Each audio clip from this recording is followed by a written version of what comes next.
Hello दोस्तों, कैसे हो? आपका स्वागत है तिरपान स्टडी सेंटर में। आज जो हम करने जा रहे हैं हिस्ट्री का चैप्टर अत्यंत महत्वपूर्ण है हर एक क्लास के बच्चों के लिए। खास तौर पे जो यूपीएससी एग्जाम तैयार करना चाहते हैं तो इस वीडियो का जो है फायदा उठा सकते हैं और ये काफी इंपॉर्टेंट भी उनके लिए रहेगा। चलिए देखते हैं हमारा आज टॉपिक क्या है कि नवपाषाणिक क्रांति क्या थी। नवपाषाणिक क्रांति से आप क्या समझते हो? कहते हैं व्यक्तियों के जीवन में आए महत्वपूर्ण सामाजिक आर्थिक परिवर्तन के आधार पर जो है कभी कभी इस काल अवधि को हम नवपाषाण क्रांति का नाम भी दिया जा सकता है। पहने और पॉलिश किए गए पत्थरों के नए औजारों ने मिट्टी की जुताई को आसान बना दिया था। इसके साथ साथ पशुएं घरों में रख कर पालने का चलन भी शुरू हो चुका था। इन परिवर्तनों के परिणाम स्वरूप खेतीबाड़ी करने वाले स्थायी जातियों की स्थापना भी हो चुकी थी। नवपाषाण युग के चलन में जो है पुनः विकसित विकास ने मानव जीवन की अत्यधिक प्रभावित किया था, जिसके फलस्वरूप अनेक विद्वानों ने इस परिवर्तनों को महत्व को दर्शाने के लिए नवपाषाणकालीन क्रांति यानी निथोलिक रेवोल्यूशन का नाम दिया।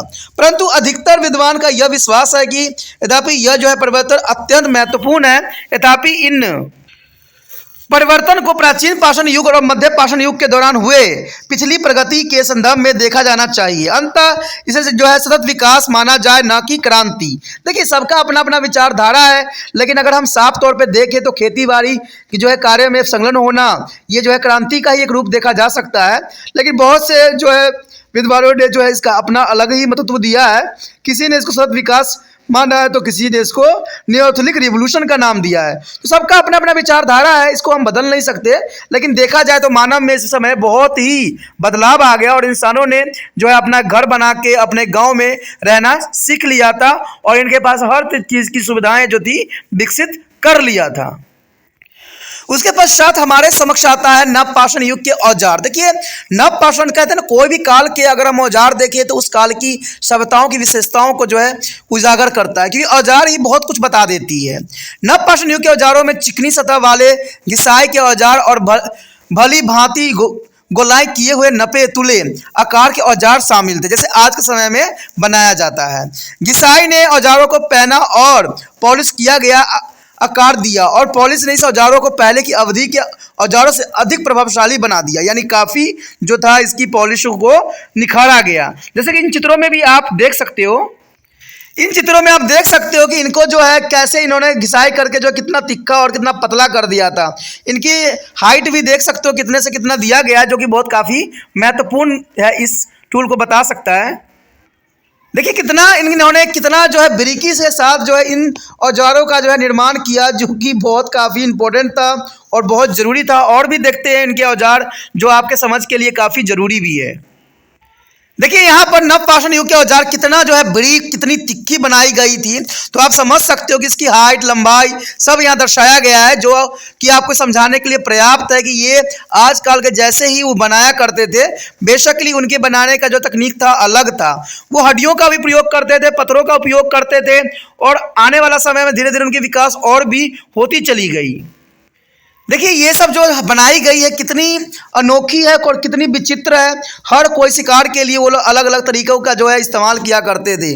तो ये चीज़ें आपके समझने के लिए ज़रूरी होगा कि भाई उस समय के जो लोग थे किस प्रकार के औजार का इस्तेमाल किया करते थे। इन औजारों को देखने से इनकी विशेषताओं का हमें पता लग जाता है कि वो किस प्रकार के जो है उस समय जानवर हुआ करती थी, किस प्रकार जो है ये लोग इसका इस्तेमाल किया करते थे। आप देख सकते हो कि ऊपर से भी कोई चीज़ फंसाने के लिए उन्होंने इन चीज़ों का व्यवस्था पहले से ही कर रखा था। ये सारे औजार जो है बहुत विशिष्ट और महत्वपूर्ण है उस समय के जो है काल को दर्शाने के लिए, जो कि आप यहाँ समझ सकते हो, देख सकते हो कि कई जगहों पे तो हॉल भी नज़र आ रहा होगा। तो ये बांधने के लिए उपयोग किया करते थे, तो जो कि इनकी औजारों की मुख्य विशेषताओं में से एक मानी जा सकती है।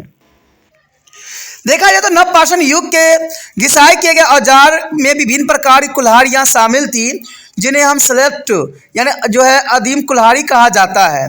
पत्थर के औजारों के अतिरिक्त इस युग के स्थान पर विविध प्रकार की हड्डियों से बनी हुई वस्तुएं जैसे सुइयाँ, स्केपर, भूमि में छिद्र करने वाले औजार, वेरेट, तीरों के जो अग्रभाग, पैटर्न्स, चूड़ियाँ और कान के बुंदे आदि भी पाए गए हैं, जिसको हमने अभी डायग्राम में देखा भी है।